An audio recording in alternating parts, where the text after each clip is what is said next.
নির্ঘণ্ট ঘোষণা না হলেও সবকিছু ঠিকঠাক থাকলে আগামী ৩ মাসে রাজ্যে বিধানসভা ভোট। তার আগে মমতা সরকারের তৃতীয় মেয়াদের শেষ বাজেট পেশ হবে ফেব্রুয়ারিতে।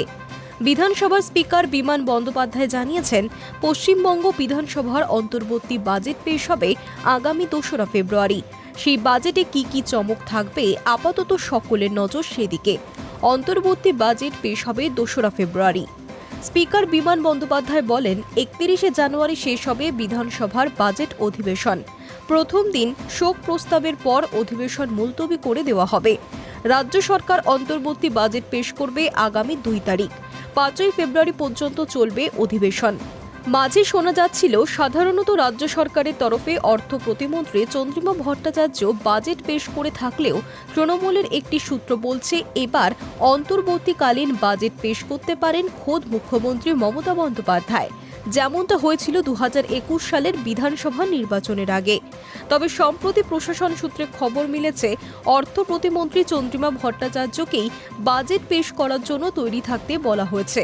মূলত অন্তর্বর্তী বাজেটে বড় ধরনের কাঠামোগত পরিবর্তনের ঘোষণার সম্ভাবনা সেভাবে থাকে না। তবে রাজ্য সরকারের পক্ষ থেকে জনহিতকর একাধিক প্রকল্পে বরাদ্দ বাড়ানো হতে পারে বলেই ইঙ্গিত মিলেছে। নবান্নের একটি সূত্র বলছে, স্বাস্থ্য, শিক্ষা, গ্রামীণ উন্নয়ন, সামাজিক সুরক্ষা ও কর্মসংস্থান, এই ৫টি ক্ষেত্রকে বিশেষ গুরুত্ব দিয়ে হতে পারে একাধিক বড় ঘোষণা। ভোটকে পাখির চোখ করে বিশেষ নজর দেওয়া হতে পারে লক্ষ্মীর ভাণ্ডার, স্বাস্থ্যসাথী, কন্যাশ্রী ও খাদ্যসাথী প্রকল্পের দিকে। এই সমস্ত প্রকল্পের বরাদ্দ বৃদ্ধির সম্ভাবনা রয়েছে বলে মত প্রশাসনের একাংশের। আবার দীর্ঘদিন ধরেই কেন্দ্রীয় হারে ডিএর দাবিতে আন্দোলন চালাচ্ছে রাজ্য সরকারি কর্মীদের একাংশ। কেন্দ্রীয় সরকারি কর্মচারীদের সঙ্গে তাদের মহার্ঘ ভাতা বা ডিএর পার্থক্য বিরাট। বাজেটে অন্তত এক কিস্তি ডিএ দেওয়া হতে পারে বলেই মনে করা হচ্ছে। আবার পশ্চিমবঙ্গে ষষ্ঠ বেতন কমিশন গঠন করা হয়েছিল ২০১৫ সালের ২৭শে নভেম্বর।